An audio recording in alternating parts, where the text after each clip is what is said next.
and he raised his grandson like a son and was rejected when he grew up. The rain drummed against the nursing home window with a persistence that matched the ache in Thomas Warren's chest. He sat in his wheelchair, staring at the parking lot below, watching families come and go. It was Sunday, visiting day, and the hallway outside his room echoed with laughter, the shuffle of children's feet, and the warm murmur of conversation. Thomas had stopped expecting visitors 3 years ago. His hands, gnarled and spotted with age, rested on the worn fabric of his lap blanket.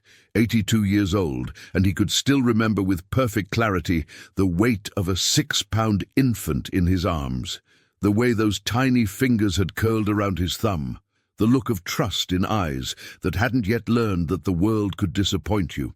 That infant was now a man of 31, a man who had changed his phone number without leaving the new one, a man who had moved across the country without saying goodbye, a man named Daniel. The beginning. It had been a Tuesday in April 25 years ago when Thomas's world changed forever. He remembered the call. How could he forget? His daughter, Sarah's voice, thin and stretched with pain. "Dad, there's been an accident." Thomas had been in his workshop, building a bookshelf for Sarah's new apartment. She was 22, full of dreams and plans, newly married to a man named Marcus, whom Thomas had learned to tolerate, if not love. The smell of sawdust still reminded him of that moment, of how his hands had frozen mid-cut, the saw whining to a stop. What kind of accident? He'd asked, though some part of him already knew. Some primal instinct was already preparing him for the worst. "A car accident, Dad. Marcus was driving. They're both—" Her voice broke into sobs. "They're both gone. But Dad, the baby, Daniel survived. He's in the NICU and I can't do this, Dad. I can't raise a baby alone. I'm still in college. I'm drowning in student loans. I don't have a job. I don't have anything to give him." Thomas had been 57 then, a widower for 3 years. His wife Margaret had died of cancer, and he'd been learning to live in the silence she left behind. He worked as a mechanical engineer, had a comfortable life, a paid-off house, and no plans beyond retirement and perhaps some travel. Those plans evaporated the moment he saw Daniel through the NICU window. The baby was so small, covered in wires and tubes, his chest rising and falling with mechanical precision, but his eyes, when they opened, were Margaret's eyes. The same shade of grey-blue, the same shape. It was like getting a piece of her back. "I'll take him," Thomas had said to Sarah. "You finish school, build your life, I'll raise him," Sarah had cried, with relief, with guilt, with grief. "Are you sure, Dad?" He wasn't, but he nodded anyway. "I'm sure." The early years. Those first years were harder than Thomas had anticipated. He'd raised Sarah, of course, but that had been 30 years ago, with Margaret by his side. He'd forgotten how relentless the exhaustion was, how a baby could cry for hours without clear cause, how feedings came around with merciless regularity. He'd forgotten, too, how beautiful it was. Daniel's first smile, really his first one, not just gas, had come at 6 weeks old. Thomas had been changing his diaper, making silly faces, when suddenly the baby's face had split into a gummy grin. Thomas had stood there, frozen, his heart doing something complicated in his chest.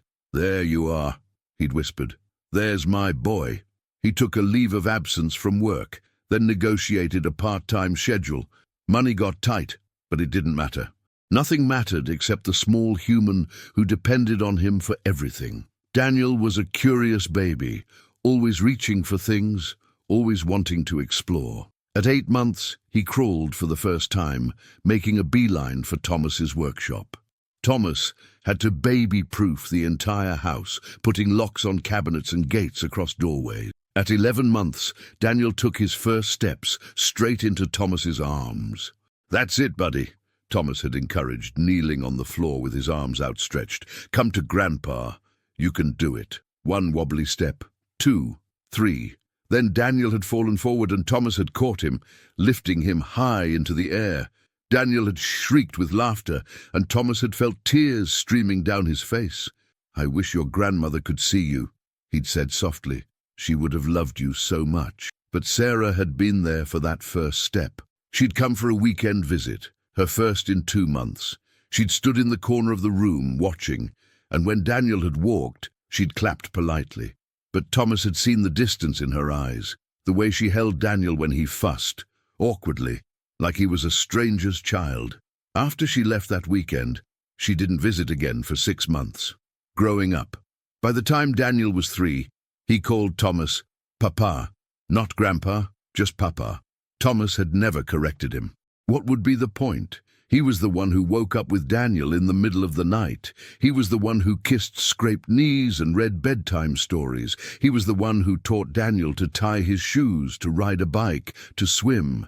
He was, for all intents and purposes, Daniel's father. Daniel was bright, wickedly smart, his preschool teachers said. He learned to read at 4, devouring books like they were candy.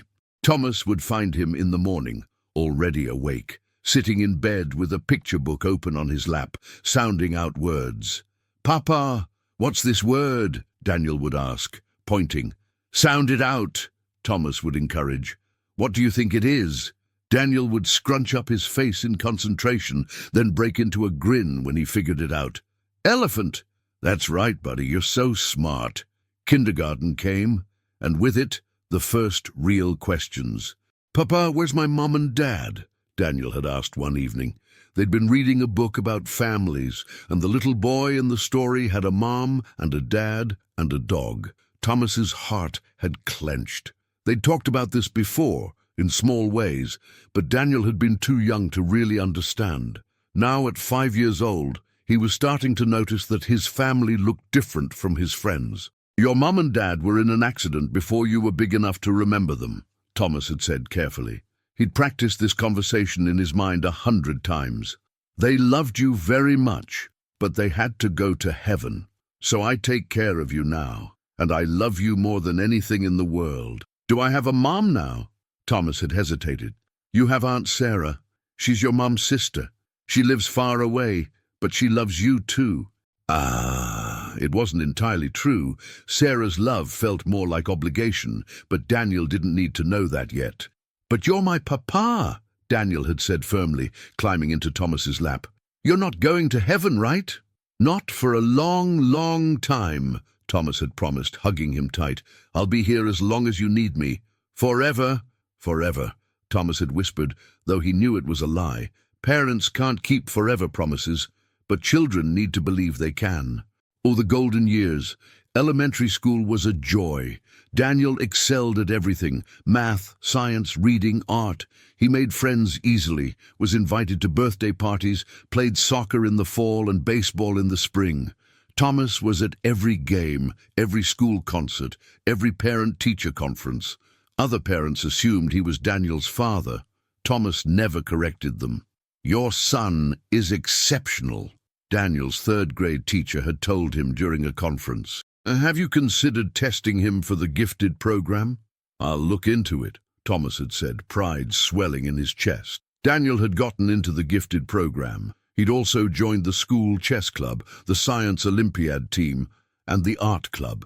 Thomas's house filled with trophies, certificates, and drawings. He hung every single picture Daniel made on the refrigerator, even when there was no more room. At night, they had their routine. Dinner together. Thomas had learned to cook properly, making balanced meals instead of the bachelor food he'd survived on before Daniel. Then homework at the kitchen table, Thomas helping with math problems or vocabulary words. Then a shower, pajamas, and a story. Even when Daniel got older and could read to himself, he still wanted Thomas to read to him. "Just one more chapter, Papa," he'd beg. "Please." And Thomas would always give in, reading until Daniel's eyes grew heavy and his breathing slowed. Then he'd mark the page, turn off the light, and kiss Daniel's forehead. "Love you, buddy," he'd whisper. "Love you too, Papa," Daniel would mumble, already half asleep. Those were the best years of Thomas's life, better even than his marriage, though he felt guilty thinking it. But with Margaret, there had been 2 of them to share the load, the worry, the love. With Daniel, it was just Thomas. Every breakthrough, every achievement, every moment of joy, it was all him, all his doing. He'd never felt more purposeful, more needed, more alive. The first cracks, The cracks started to show when Daniel turned 12. Middle school was hard on everyone, Thomas knew. The hormones, the social pressures, the physical changes. But for Daniel, it seemed especially difficult. He became moody, withdrawn. He stopped wanting to talk about his day. "How was school?" Thomas would ask at dinner. "Fine," Daniel would mutter, pushing food around his plate. "Did you have that history test today?" "Yeah." "How did it go?" "Fine." Conversations that had once flowed easily now felt like pulling teeth. Thomas told himself it was normal. All 12-year-olds were like this. It would pass. But then came the incident at school. Thomas had gotten a call from the principal. Daniel had gotten into a fight, an actual physical fight, with another student. It was so unlike him that Thomas had assumed there was some mistake. "There's no mistake, Mr. Warren," the principal had said. "Daniel punched another student in the face. The boy has a bloody nose. Daniel's been suspended for 3 days." Thomas had picked Daniel up from school in silence. They'd driven home in silence. Only when they were sitting in the living room did Thomas finally speak. "What happened, Daniel? Fighting isn't like you." Daniel had sat with his arms crossed, staring at the floor. His knuckles were scraped and swollen. He deserved it. What did he say? "It doesn't matter." "Daniel." Thomas had kept his voice calm, though anger was simmering beneath the surface, not at Daniel, but at whoever had provoked him. "Tell me what happened." Daniel's jaw had clenched. When he finally spoke, his voice was small and hurt. "He said I was a freak for living with my grandpa. He said my real parents probably abandoned me because I was unwanted. He said you were probably just pretending to care because you were lonely and pathetic." The words had hit Thomas like a physical blow. He'd taken a shaky breath, reaching out to put a hand on Daniel's shoulder. "None of that is true. You know that, right?" "Do I?" Daniel had looked up then, and there were tears in his eyes. "Why didn't my mom want me? Why did she give me away?" "She didn't give you away. She let you raise me. She never visits. She barely calls. I have friends whose parents are divorced, and they still see both parents. But my mom just left." Thomas hadn't known what to say. How could he defend Sarah when deep down he agreed with Daniel? She had abandoned him. She sent birthday cards and Christmas presents, but she hadn't visited in over a year. Her calls came every few months, awkward and brief. "Your Aunt Sarah made the best choice she could at the time," Thomas had said carefully. "She was young and scared and grieving. She knew I could give you a stable home, and I wanted you, Daniel. From the moment I saw you, I wanted you. You're not a burden. You're not unwanted. You're the best thing that ever happened to me." Daniel had cried then, really cried, and Thomas had held him the way he had when Daniel was small. But something had shifted between them. A seed of doubt had been planted. Adolescence high school brought new challenges. Daniel threw himself into academics with an intensity that worried Thomas. He took every AP class available, stayed up late studying, obsessed over grades.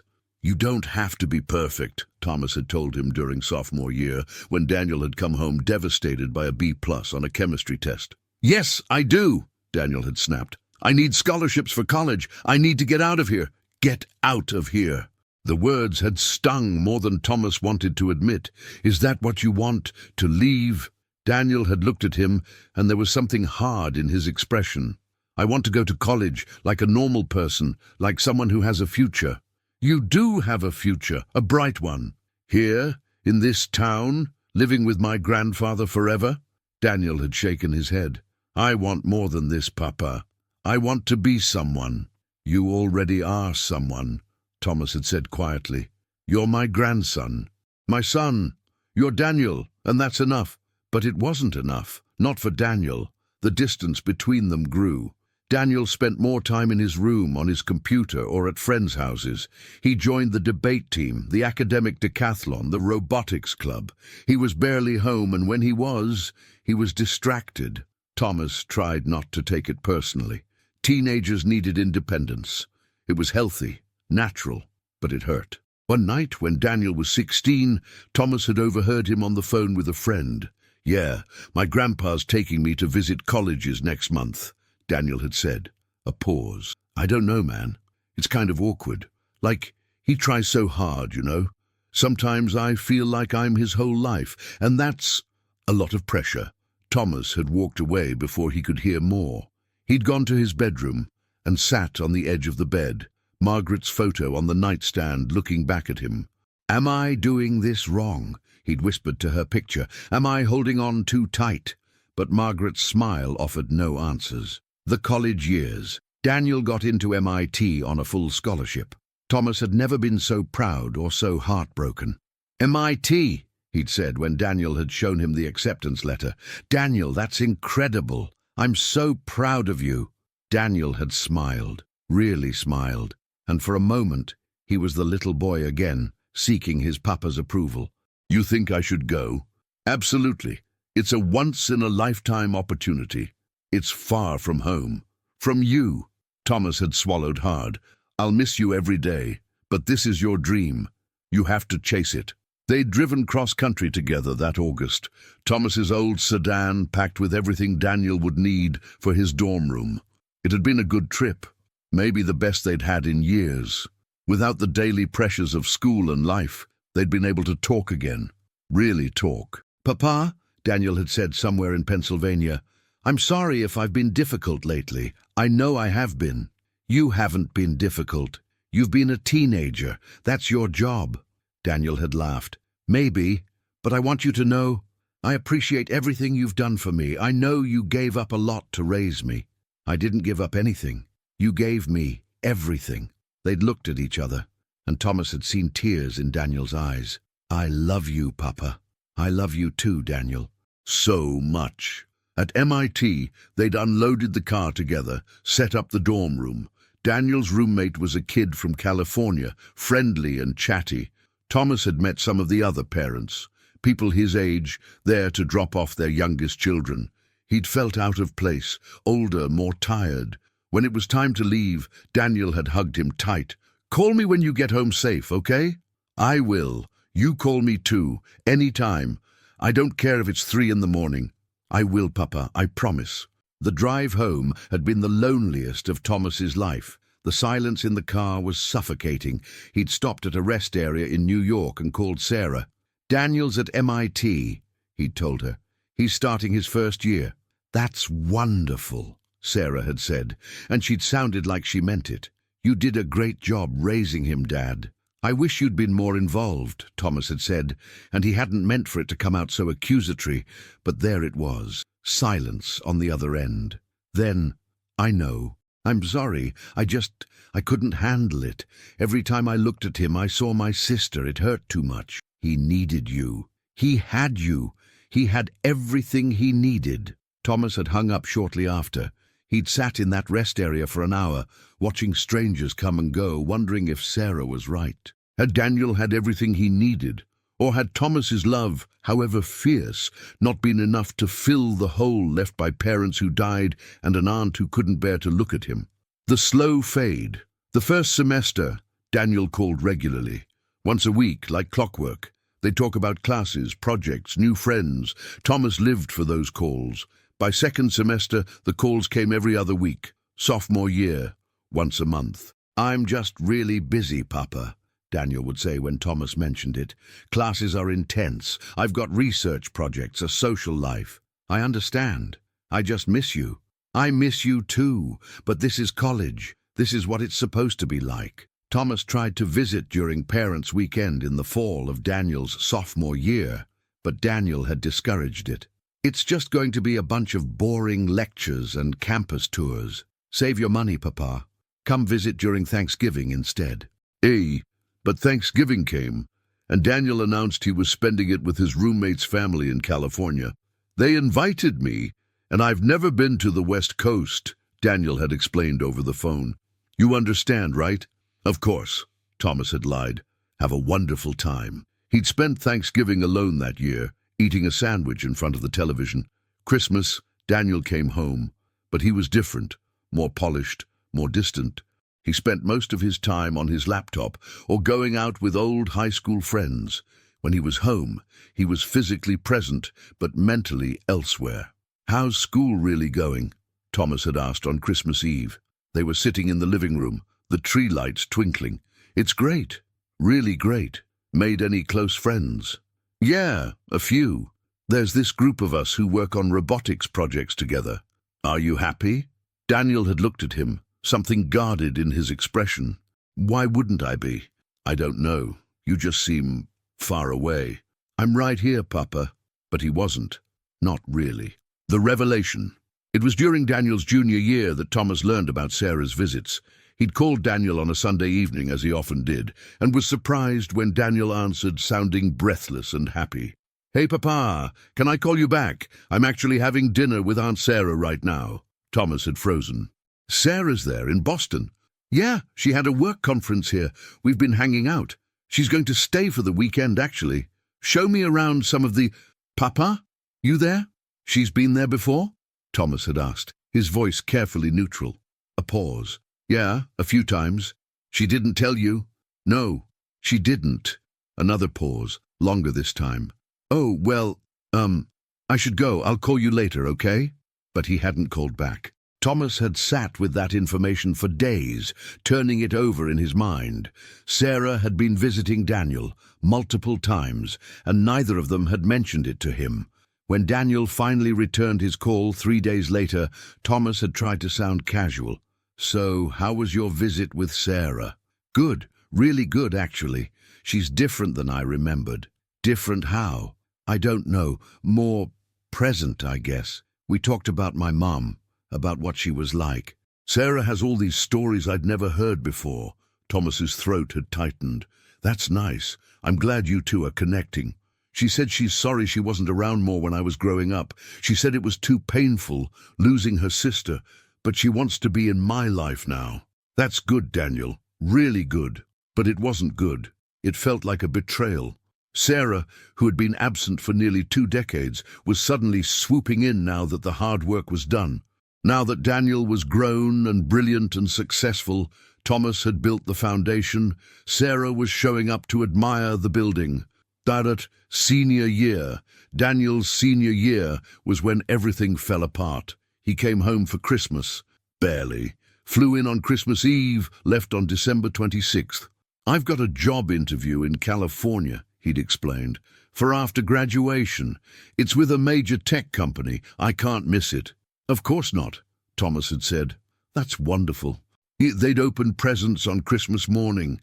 Thomas had given Daniel a new laptop bag, some books, warm socks for Boston winters. Daniel had given Thomas a gift card to a restaurant Thomas never went to. Thanks, buddy, Thomas had said, hugging him. Daniel's hug had been brief, distracted. That afternoon, Daniel had gone out to meet friends. He hadn't come home until after midnight. The next morning, he was gone. Thomas had stood in the empty guest room, Daniel's old room, looking at the bed that hadn't been slept in, the posters on the walls from Daniel's high school years. It felt like a museum, a memorial to a childhood that was over. In March, Daniel called with news. He'd gotten the job in California. He'd be moving there after graduation. That's 3,000 miles away, Thomas had said, and he'd tried to keep the devastation out of his voice. I know, but it's an incredible opportunity. The salary is amazing, and honestly, Papa, I need a fresh start, a place that's mine. What about your apartment here, your friends? I don't have an apartment here. I have your house. And my friends are scattered all over the country anyway. This is the reality of our generation. We go where the jobs are. Thomas had wanted to argue, wanted to say, what about me? Don't I factor into your decisions at all? But he didn't, because Daniel was an adult now, and adults made their own choices. I'm proud of you, Thomas had said instead. I'll miss you, but I'm proud of you. Thanks, Papa. Graduation came in May. Thomas drove to Boston, sat in the crowd of thousands, watched Daniel walk across the stage in his cap and gown. He'd tried to take pictures, but his hands had been shaking too badly. Afterward, in the chaos of families reuniting, Thomas had found Daniel surrounded by friends, Sarah at his side. Papa! Daniel had called, waving him over. There you are. Thomas had hugged him, holding on perhaps a moment too long. Congratulations, Daniel. I'm so proud of you. Thanks for coming. Hey, you remember Aunt Sarah? Sarah had kissed Thomas's cheek. Hi, Dad. Good to see you. You too. He looked between them.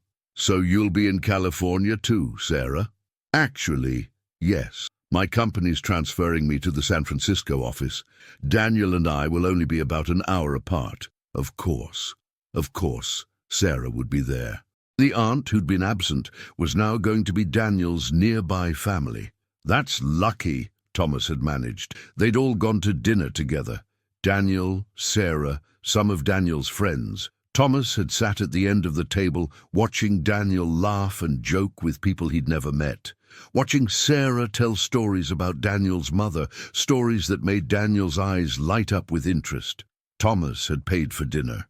It was the least he could do, the only thing he could do.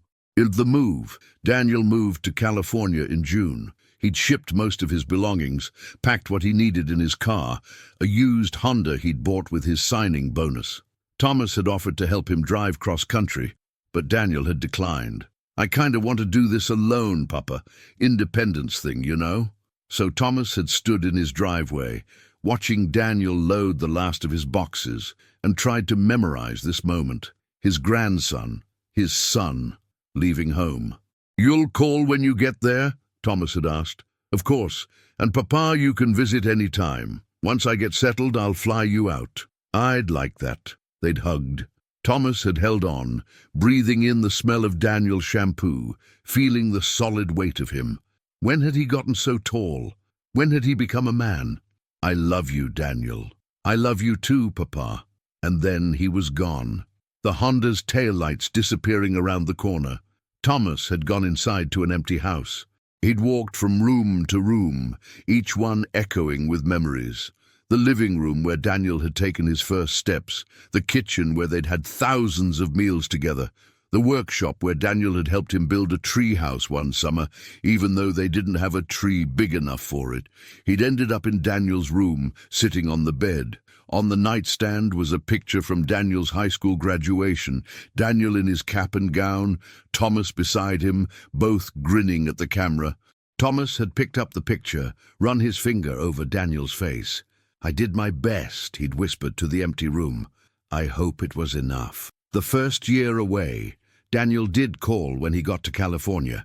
A brief call, letting Thomas know he'd arrived safely. After that, the calls became sporadic. Just checking in, Daniel would say.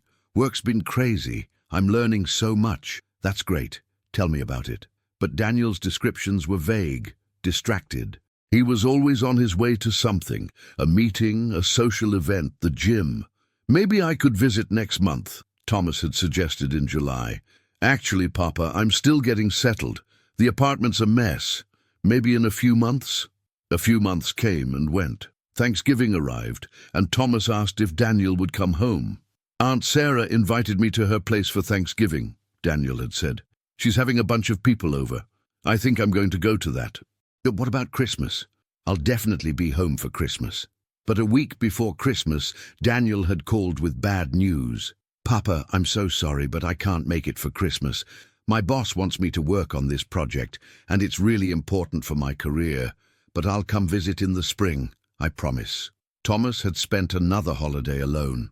He'd tried to stay busy. He volunteered at the local library, reading to children. He joined a senior center, played cards with men his age. But none of it filled the Daniel-shaped hole in his life. He called Daniel more than Daniel called him. Once a week became once, every 2 weeks became once a month. The conversations were shorter each time. How's work? Good. Meeting people? Yeah, lots. Are you taking care of yourself? Eating well? Yes, Papa. I'm fine. But Thomas worried. He worried about earthquakes and car accidents and stranger danger. He worried about loneliness and stress and burnout. He worried because that's what parents do. They worry. In February, Sarah posted pictures on Facebook from a hiking trip with Daniel. They were both grinning, standing at a summit with mountains stretching behind them. Thomas stared at that picture for a long time. He'd never been much for hiking. His knees weren't what they used to be. But he would have gone if Daniel had asked. Would have climbed a mountain if it meant spending time together. He called Daniel that evening. Saw the pictures from your hike with Sarah. Looked like fun. Oh yeah, it was great. The views were incredible. I didn't know you were into hiking. I'm not really. But Sarah convinced me to try it. Turns out it's pretty cool. Sarah convinced him. Sarah was introducing him to new experiences. Sarah was becoming the person Daniel shared his life with. Thomas felt himself becoming the past. Sarah was the present, and maybe the future. The accident. In March, Thomas fell. He'd been in his workshop, reaching for something on a high shelf, when the step stool had slipped out from under him. He'd crashed to the floor, his hip taking the brunt of the impact. The pain had been immediate and excruciating. He'd managed to drag himself to his phone, call 911. At the hospital, they'd told him he'd fractured his hip. Surgery was necessary. Recovery would take months. "Is there someone we can call?" the nurse had asked. "A family member.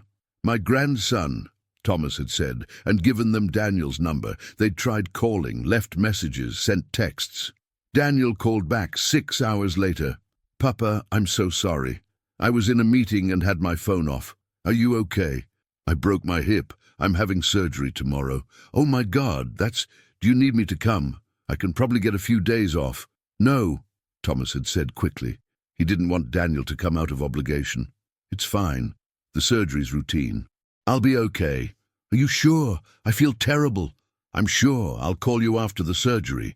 But when Thomas woke up after surgery, groggy and in pain, it was Sarah who was sitting beside his bed. "Sarah? What are you doing here?" "Daniel called me. He was worried. I caught a flight." Thomas's heart had sunk. Daniel had called Sarah. Not come himself, but called Sarah. "You didn't have to do that." "I wanted to," Sarah had said, and she'd looked genuinely concerned. "You're my father. You raised my nephew like he was your own son. It's the least I could do." She'd stayed for 3 days, helping arrange home health care, making sure Thomas had what he needed. Then she'd flown back to California. Daniel never came. He called every day while Thomas was in the hospital, but he never came. When Thomas got home, the house felt bigger and emptier than ever. The home health aide, a kind woman named Patricia, came twice a day to help with exercises and meals. But the rest of the time, Thomas was alone. He'd had a lot of time to think during those long days of recovery. Time to think about the years he'd devoted to Daniel. Time to wonder if it had been worth it. Of course it had been worth it, he told himself. Daniel was happy, successful, living his dream. Wasn't that what parents wanted? For their children to thrive? But a small, bitter voice in the back of his mind whispered, "But he left you. After everything you gave up, everything you did, he left you." The breaking point. Thomas's recovery was slow. By June, he was walking with a cane but still in pain. He'd developed other health issues, high blood pressure, diabetes. His doctor was concerned. "You need someone to help you," Dr. Patterson had said. "Is your grandson able to come stay with you for a while? He's in California." "What about other family?" Thomas had shaken his head. There was no one else. That evening, he'd called Daniel. "Hey, buddy." "Papa, how are you feeling? Is the physical therapy helping?" "Some. Listen, I wanted to ask, I know you're busy with work, but would you consider coming for a visit? Maybe a week or 2? I could use some help around the house, and it would be nice to see you." A long pause. "Papa, I have a lot going on right now. I'm up for a promotion, and they're really riding us hard. I don't think I can take time off. It's been almost a year since I saw you last. I know, I'm sorry. I've just been really focused on building my career. You understand, right? You always pushed me to work hard." "I did. But I miss you, Daniel." Another pause. "I miss you too. But Papa, you know I can't just drop everything and fly across the country. I have responsibilities." "I understand. Maybe in the fall, we could do Thanksgiving together?" "Maybe," Thomas had said. But he'd stopped believing in maybe. In August, Thomas had a minor stroke. He'd been watching television when suddenly his left side went numb. He'd managed to call 911, but the fear, the terror of being alone and helpless, had nearly overwhelmed him. This time, when the hospital called Daniel, he answered right away. "I'm coming," Daniel had said. "I'm getting on a flight tonight." And he had. 24 hours later, Daniel had walked into Thomas's hospital room, looking exhausted and worried. "Papa," he'd said, and there were tears in his eyes. "I'm so sorry." Thomas had tried to smile, but his face wasn't working quite right. The left side drooped, making his words slur. You came. Of course I came. Daniel had sat beside the bed, taking Thomas's hand. The doctors say you're going to be okay. It was a minor stroke, but Papa, you can't live alone anymore. Not safely. Thomas had known this was coming. He'd felt his body failing, piece by piece. I'll figure something out. You need help, real help. Have you thought about maybe an assisted living facility? The words had hit Thomas like another stroke. A facility, a nursing home, a place where old people went to wait to die. I'm not ready for that. Papa, please, be reasonable. I want to stay in my home where I raised you. Daniel had looked away, and Thomas saw the struggle on his face, the guilt warring with practicality. I can't move back, Papa. My life is in California. My job, my friends, Sarah, everything. Sarah. Always Sarah now. I'm not asking you to move back, Thomas had said, though part of him wanted to scream, Yes, I am. Come home. Don't leave me alone. Then what are you asking? Nothing, Thomas had whispered. I'm not asking for anything. The decision Daniel stayed for a week. He helped arrange more intensive home care. He installed a medical alert system so Thomas could call for help if he fell. He filled the refrigerator, paid bills, mowed the lawn. But the whole time Thomas could feel his impatience. The way he checked his phone constantly, the work calls he took in another room, the heavy sighs when Thomas moved too slowly or needed help with something. On Daniel's last day, they sat together in the living room, Thomas in his recliner, Daniel on the couch, the same couch where they'd read countless bedtime stories. I'm going to hire someone to check on you daily, Daniel said. Patricia's going to increase her hours, and I set up video calling on your iPad so we can FaceTime regularly. That's good. Thank you. And Papa, Daniel hesitated. I think you should really consider moving to a care facility. Not now, but soon, when you're ready. There are some nice ones near here. I researched them. I'll think about it, Thomas lied. I wish things were different. I wish I could be here more. But this is my life now. I've built something in California. I can't just abandon it. I know. Do you? Daniel leaned forward, his expression intense. Do you understand that I'm not leaving you? I'm just living my own life. Of course, that's what you should do. Then why do I feel so guilty? Daniel's voice cracked. Why does every call with you feel like an accusation, like I'm failing you somehow? Thomas's heart broke a little more. I never meant to make you feel that way. I know you didn't. But Papa, you gave me everything. You sacrificed everything to raise me. How am I supposed to live with that? How am I supposed to just move on and be happy when you're here alone? By being happy, Thomas said firmly. By living the life we worked so hard to build for you. That's all I ever wanted. But what about what you want now? What about your life? My life is fine. It's not fine. You're alone. You're sick. And I'm 3,000 miles away. That's not your fault, isn't it? Daniel stood, pacing. Maybe Sarah was right. Maybe she was right to stay away when I was a kid. Maybe getting attached just makes it harder. Sarah was wrong, Thomas said sharply. She missed everything. She missed watching you grow up. She missed the real you, the real work of raising a child. She gets the easy part now, the adult you, already formed, successful. I got the privilege of the hard parts, the sleepless nights, the worries, the scraped knees and hurt feelings. I wouldn't trade that for anything. Daniel stared at him. Then why does it feel like you're holding it over my head? I'm not. I never.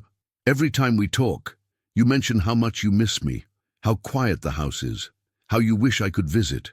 It's like this constant reminder of everything you did and everything I'm not doing. Thomas felt something crack inside him. I'm sorry. I didn't realize I was making you feel that way. I just need you to understand that I'm not abandoning you. I'm living, like you taught me to. You're right. I'm sorry. Daniel had left the next morning. The hug goodbye had been awkward, tense. I'll call you soon, Daniel had promised. Safe travels, Thomas had said. He watched Daniel's rental car disappear down the street, and something in him had shut down, a protective mechanism. He couldn't keep holding on this tight. It was hurting both of them, so he decided to let go. The silence. After that visit, Thomas stopped calling as much. He'd wait for Daniel to reach out first. Days turned into weeks. Weeks turned into a month. When Daniel finally called, Thomas kept the conversation light and brief. "How are you feeling, Papa?" "Good, fine, you?" "Busy with work. Listen, I can't talk long. I have a meeting in 10 minutes. "That's okay. Talk to you soon. Love you. Love you too." Click. The calls continued like this. Perfunctory. Shallow. They'd lost the intimacy they once had, and Thomas didn't know how to get it back. Didn't know if Daniel even wanted it back. In October, Thomas made a decision. He'd put it off, told himself he'd never do it, but his health was declining faster than he'd expected. He toured an assisted living facility, Meadowbrook Manor, and signed the papers. He told Daniel via email, short, matter of fact, "I'm moving to Meadowbrook Manor next month. It's time. The house is going on the market." Daniel called immediately. "Papa, why didn't you talk to me about this? You said I should consider it. I considered it. This is my decision. But the house, that's our home. It's my house, and I can't maintain it anymore. What about all the memories?" "Memories aren't in a house, Daniel. They're in here." Thomas touched his chest. "And I'll have them wherever I go. I should come help you move." "No need. I've hired movers. It's handled." "Papa." "Daniel, I appreciate the offer, but I need to do this myself." There was a long silence. Then, "Okay, if that's what you want." "It is. Will you at least send me your new address?" "Of course." Meadowbrook Manor. The move to Meadowbrook happened on a grey November day. Thomas had sold or donated most of his belongings. What remained fit in his small studio apartment: a bed, a dresser, a chair, his television, and a few boxes of photos. He hung pictures on the walls. Daniel as a baby, Daniel's first day of school, Daniel's high school graduation, Daniel at MIT. His roommate, because at Meadowbrook you had roommates, was a man named George who watched television at an ear-splitting volume and complained about everything. They largely ignored each other. Thomas fell into a routine. Breakfast in the common dining room at 8, physical therapy at 10, lunch at noon, afternoon activities, bingo, current events discussion, sometimes a movie, dinner at 6, in bed by 9. It was a half-life, an existence, but it was safe and managed and lonely. Daniel called on Thanksgiving. "Happy Thanksgiving, Papa. Happy Thanksgiving. Are you with Sarah?" "Yeah. She has a bunch of friends over. It's nice. Loud, but nice." "How's Meadowbrook?" "Fine. They serve turkey." "That's good." Silence. "Well, I should get back to the guests. Love you, Papa." "Love you too." Christmas came. Thomas had hoped, desperately hoped, that Daniel might visit. But Daniel sent a card and a check instead. "Sorry I can't make it," he'd written. "Work's insane right now. Maybe next year." Thomas cashed the check and donated it to the library's children's literacy program. He didn't need Daniel's money. He needed Daniel. But he couldn't say that, because Daniel was living his life, like Thomas had told him to. And it would be selfish, manipulative, to demand more than Daniel wanted to give. So Thomas said nothing. Year 2. The second year at Meadowbrook was harder than the first. Thomas's health continued to decline. More medications, more trips to the doctor, more limitations on what he could do. Daniel called less frequently. Once a month became once every 6 weeks, became every 2 months. When they did talk, Daniel sounded distracted, distant. He talked about work promotions, about hiking trips with Sarah, about a girlfriend he was seeing. "That's wonderful," Thomas would say. "I'm happy for you." And he was, truly, but he was also devastated. Because Daniel was building a whole life, a complete life, that didn't include Thomas at all. In March, Thomas had another health scare. Pneumonia that landed him in the hospital for a week. He told Daniel via text, didn't want to worry him with a phone call. Daniel responded, "Hope you feel better soon. Keep me updated." No offer to visit, no phone call to check in, just a text. Thomas stared at his phone for a long time after reading that message. This was what his life had become. A text message relationship with the person he loved most in the world. When he got back to Meadowbrook, he stopped displaying Daniel's pictures so prominently. They hurt too much to look at.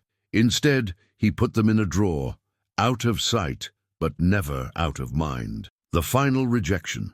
In June, nearly 3 years after Daniel had moved to California, Thomas got the call that shattered what was left of his heart. "Hey, Papa," Daniel said, and his voice had that tone, that forced cheerfulness that meant bad news was coming. "I wanted to tell you before you saw it on Facebook or something. Sarah and I, well, we've been talking, and I've decided to start referring to her as my mom." Thomas's world tilted. "What? Not legally or anything. It's just, she's been so present the last few years. And we've been working through a lot of stuff about my biological mom, and Sarah's been helping me process all that. It feels right. She's family. She's my mom. And what am I?" Thomas heard himself ask. "You're my grandfather. You've always been my grandfather.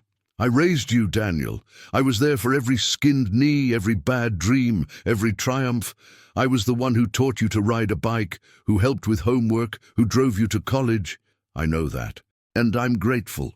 Grateful. The word tasted bitter. Is that what this is? Gratitude. Papa, don't do this. Do what? Be hurt that after everything you're choosing to call someone else your parent, someone who abandoned you for 20 years? She didn't abandon me. She was grieving. So was I. I lost my daughter, but I didn't run away. I stayed. I chose you. I never asked you to. Daniel's voice rose. I never asked you to sacrifice everything. That was your choice. You're right. It was my choice. And I'd make it again, but I thought it meant something. I thought I meant something to you. You do mean something to me. But Papa, I need to connect with my mom's side of the family. Sarah's all I have left of her. What about me? Don't I count? You're my grandfather, that's different. And there it was. After 25 years of being Papa, of being the father Daniel never had, Thomas was just a grandfather. Just an old man who'd done his duty and was now expendable. I see, Thomas said quietly. Papa, I need to go, Daniel. Please don't be like this. Be like what? Hurt, human. Sorry to inconvenience you with my feelings. That's not fair. No, it's not. Nothing about this is fair. But you go ahead and have your relationship with Sarah. I hope it gives you everything you're looking for. Papa, I still love you. Thomas hung up. He turned off his phone. And then he cried for the first time since Margaret died. The present. And that brought Thomas to now. 3 years at Meadowbrook Manor. 3 years of barely any contact with Daniel. The occasional text message, a birthday card, a Christmas call that lasted 5 minutes. Thomas had stopped hoping Daniel would visit.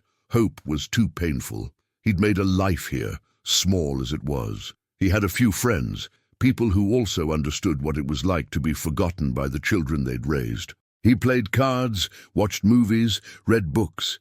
He volunteered in the library's children's section when he was feeling well enough, reading to kids who reminded him of Daniel at that age. The nursing staff was kind to him. They'd learned to check on him on Sundays, the visiting days, when he stayed in his room instead of going to the common area. They'd learned that he didn't like talking about his family. Once, a young nurse named Melissa had asked, "Do you have any children, Mr. Warren?" "I had a grandson," he'd said. "I raised him." "Does he visit?" Thomas had looked out the window. "He lives far away." She'd nodded, understanding all the things he didn't say. Now, on this rainy Sunday afternoon, Thomas sat by his window and watched families come and go.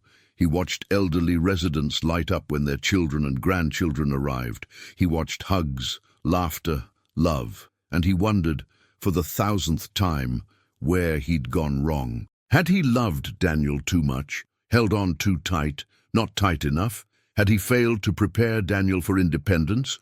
Or had he succeeded too well, making Daniel so self-sufficient that he didn't need anyone? Thomas didn't have answers, only questions and an ache that never went away. He picked up his phone. He'd turned it back on months ago, though Daniel's calls had never resumed the frequency they once had. No messages, no missed calls. Of course not. It was just another Sunday. Just another day. Thomas set the phone down and closed his eyes. In his mind he saw Daniel again. not as the distant 31-year-old man he'd become, but as that 6-pound infant in the NICU, those tiny fingers wrapped around Thomas's thumb, those trusting eyes. "I love you," Thomas whispered to the memory. "I always will, even if you never come back." The letter. That night, unable to sleep, Thomas turned on his bedside lamp and pulled out paper and pen. His hands shook, arthritis and age, but he needed to do this, needed to say the things he'd never been able to say on the phone. He began to write. "Dear Daniel, I've started this letter 100 times in my head, but never had the courage to put it on paper. I'm not sure why tonight is different. Maybe it's because I've been thinking a lot about the past, about the 25 years I spent raising you, about the last 3 years without you. I need you to know something. I don't regret a single moment. Not the sleepless nights when you were a colicky baby, not the worry when you were sick, not the loneliness after you left. All of it was worth it because I got to love you. I got to be your papa. But I also need to be honest. The way things ended between us, or rather, the way they faded away, has broken something in me. When you told me you were calling Sarah your mom, it felt like everything I'd done was being erased, like I was being demoted from the most important role in my life. I know that's not fair to you. You have every right to connect with Sarah, to honor your mother's memory through her sister. I understand that intellectually, but emotionally, it devastated me. I raised you to be independent, successful, happy, and you are all those things. In that sense, I succeeded. But I also raised you to love, to be loyal, to understand that relationships require effort and presence. And in that sense, I wonder if I failed. Or maybe I succeeded too well, and you don't need anyone anymore, not even me. I'm not writing this to make you feel guilty. You've built a good life for yourself, and I'm proud of that. I'm writing this because I need you to know that I exist, that I'm still here, that I wake up every morning hoping today might be the day you call just to talk, not out of obligation. I'm 82 years old now. My health isn't good. I don't know how much time I have left. Could be years, could be months. I don't tell you this to manipulate you into visiting. I tell you this because time is finite, and once it's gone, we don't get it back. I want you to know that if you ever decide you want a relationship with me again, a real one, not just perfunctory phone calls, I'm here. I will always be here for you. Not because I'm your grandfather, but because you're my son in every way that matters. But I also want you to know that if you don't, if this distant, minimal contact is all you can give, I understand. I'll be sad, but I'll understand. I won't burden you with my loneliness anymore. I love you, Daniel. I loved you from the moment I saw you in that NICU. I loved you through every stage of your life, and I'll love you until my last breath. That love doesn't require reciprocation. It doesn't demand anything. It just is. A papa, Thomas. He folded the letter, put it in an envelope, addressed it to Daniel's California apartment. Then he sat for a long time, staring at it. Should he send it? Would it change anything? Or would it just make things more awkward between them? In the end, Thomas slipped the letter into his nightstand drawer. Maybe he'd send it someday. Maybe not. For now, it was enough that he'd written it, that he'd said what needed to be said, even if Daniel never heard it. 6 months later. 6 months passed. Thomas's health continued its slow decline. He was in and out of the hospital with various ailments. Each time he'd send Daniel a brief text. Each time Daniel would respond with well wishes, but no offers to visit. It was January again, exactly 4 years since Daniel had moved to California. Thomas was back in the hospital, this time with congestive heart failure. The doctors were doing what they could, but they weren't optimistic. "Is there someone we should call?" the doctor asked gently. "My grandson," Thomas said, giving them Daniel's number. This time, when the hospital called, Daniel answered right away. "How bad is it?" Daniel asked the doctor. "He's stable for now, but Mr. Warren is quite ill. His heart is failing. If you want to see him, I'd suggest coming sooner rather than later." There was a long pause. Then, "I'll be there as soon as I can." Daniel arrived the next day. He walked into Thomas's hospital room looking older, more tired than Thomas remembered. They stared at each other across the space of the room, a space that felt wider than the 3,000 miles that usually separated them. "Hi, Papa," Daniel said softly. "You came." "Of course I came." Daniel approached the bed, pulling a chair close. "The doctor says your heart is failing. Bodies do that eventually." "Papa." "I'm not afraid," Thomas said. And it was true. He wasn't afraid of dying. He was only sad that he was doing it alone, that all those years of love had led to this, a sterile hospital room with a grandson who'd come out of duty, not devotion. Daniel took Thomas's hand. His grip was warm, solid. "I've been a terrible grandson." "No." "Yes, I have been, and I'm sorry." Tears filled Daniel's eyes. "I got so caught up in building my life, in running from the past, that I forgot about the person who gave me a future." "You didn't forget. You just grew up, left the nest." "That's what you're supposed to do." "I didn't just leave the nest, Papa. I abandoned you, and I told myself it was okay because you'd want me to be independent. But that was just an excuse. The truth is, I was scared." "Scared of what?" "Of losing you the way I lost my parents, of loving someone and having them taken away. It felt safer to pull away first, to protect myself." Daniel wiped at his eyes. "And then Sarah was there, offering a connection to my mom, and it felt easier, less complicated. She didn't need anything from me, didn't make me feel guilty just by existing. I never wanted to make you feel guilty. I know, but I did anyway, because I knew how much you'd sacrificed, and I didn't know how to live up to that. So I ran." Thomas squeezed Daniel's hand with what little strength he had. "You don't have to live up to anything. You just have to be Daniel. That's always been enough." It wasn't, though.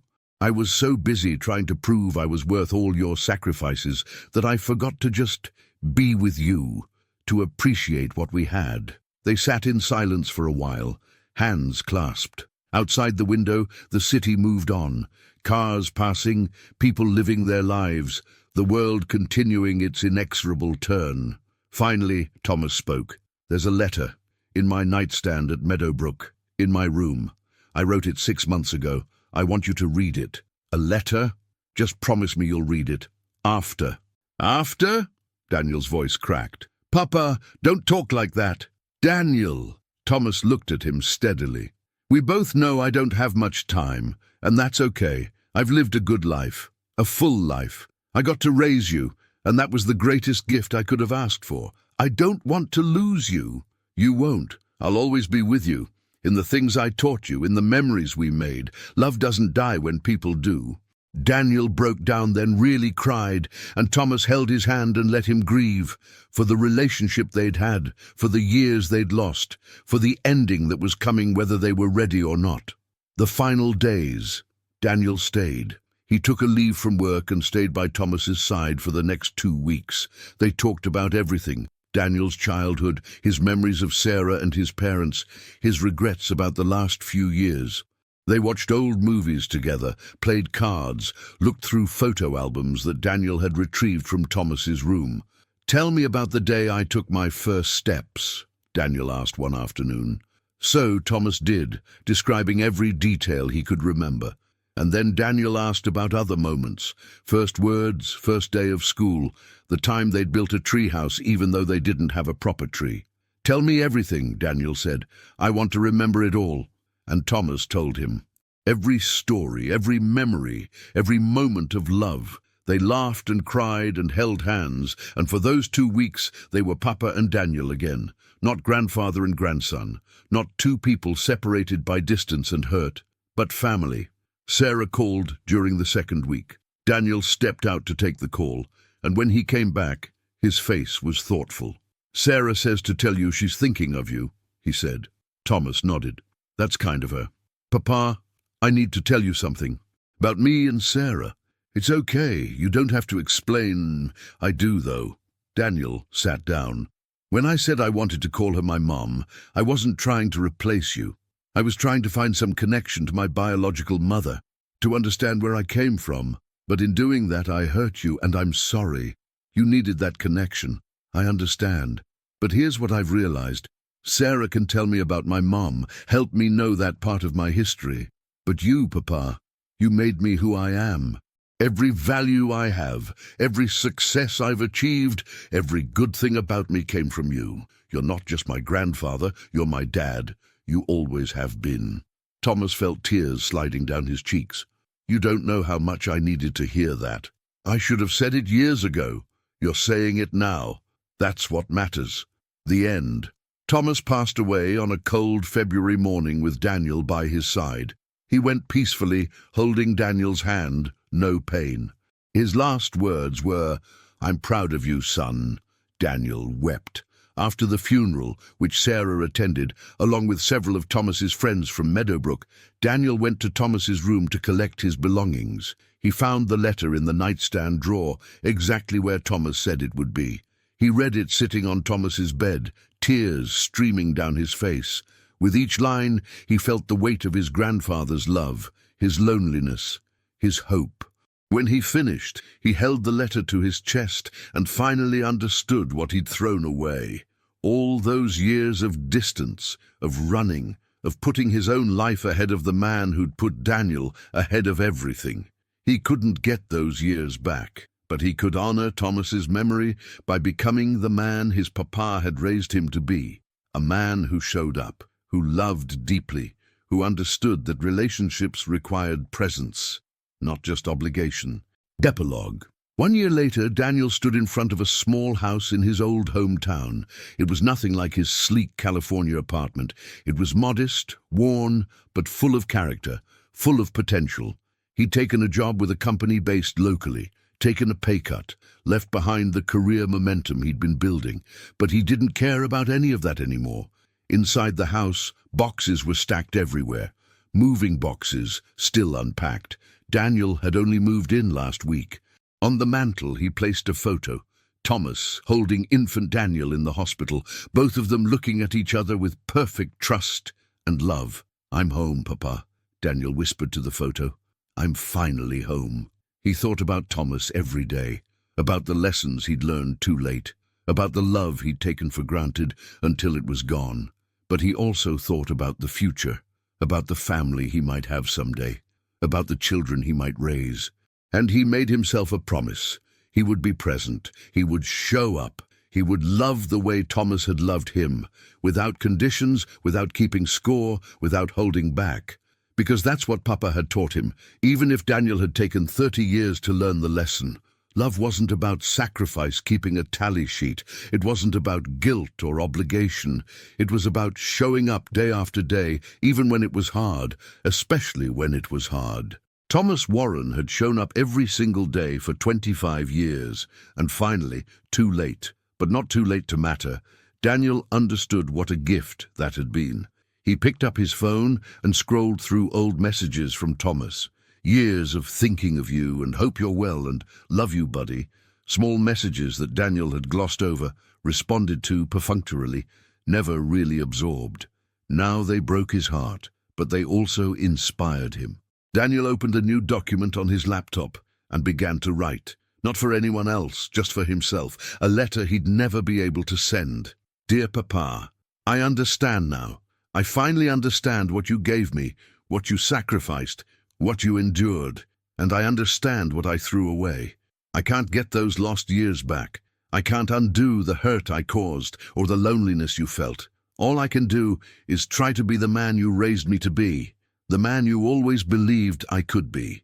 I'm home now, in our hometown, close to the places we made memories, and every day I try to live in a way that would make you proud. I love you, Papa. I always will. Your son, Daniel." He saved the letter in a folder titled Letters to Papa. There were others there already. He wrote one every week, sharing his life with the grandfather who was no longer there to hear it. It was too late for Thomas to know. But it wasn't too late for Daniel to become the grandson, the son he should have been all along. And somehow Daniel knew Thomas would have said that was enough. Love, after all, doesn't require reciprocation. It doesn't demand anything. It just is. And Thomas's love, that fierce, unwavering, unconditional love, would remain with Daniel forever. a light in the darkness, a compass pointing home, even when home was just a memory and Papa was just a photograph on a mantle. Even then, the love remained, always. The end.